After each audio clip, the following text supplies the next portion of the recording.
And then go ahead, Cynthia, and then I think we have another couple chat questions. Hey, Cynthia. Hi. Hey. So, I've been working on these bruises and things with helichrysum and also with the prickly pear and plum kernel in the below the eyes. But where I've been using the helichrysum, so I guess what my question is, because I have trouble seeing it, like seeing on the sides of the face really clearly knowing, like you would if you were looking at someone else, versus me looking at me in the mirror. Right. So I also have an area that I've been using hyssop on under my chin. It has an area that's discolored and then also an area that at least feels like a scab.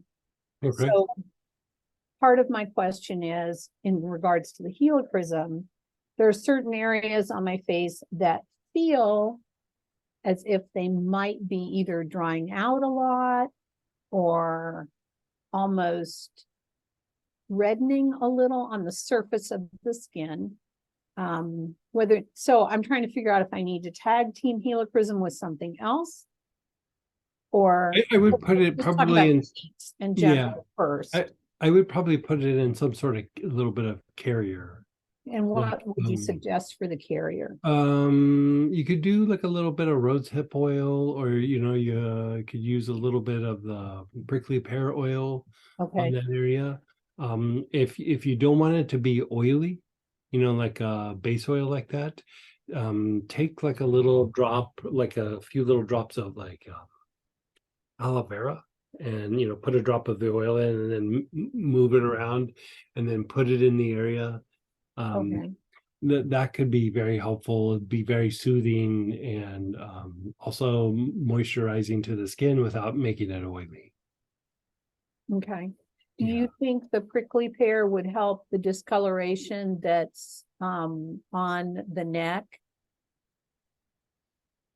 I mean, it has a potential. Like it's hard to predict, but the combination of the helichrysum and the prickly pear is a good combination for that kind of stuff.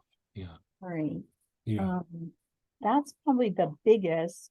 I was listening really closely to the conversation about emotional release and ginger lily and so on, just because of the back and forth. Right. That had gone on when I was at the doctor's office. Right. So, so do you think, is there one in particular for me as I move emotional release? Yeah. Okay. Emotional release. Yeah. All right. Like, I think it's just like kind of cleaning up the bouncing back and forth in that particular situation. Sure. Versus like, the ginger lily is a little bit more for like grieving something. Okay. And it's not always like the grieving the loss of a person or something, but it could be a situation or whatever. But I mean, it probably would feel nice, but it wouldn't quite address what you're trying to address. Okay. Yeah.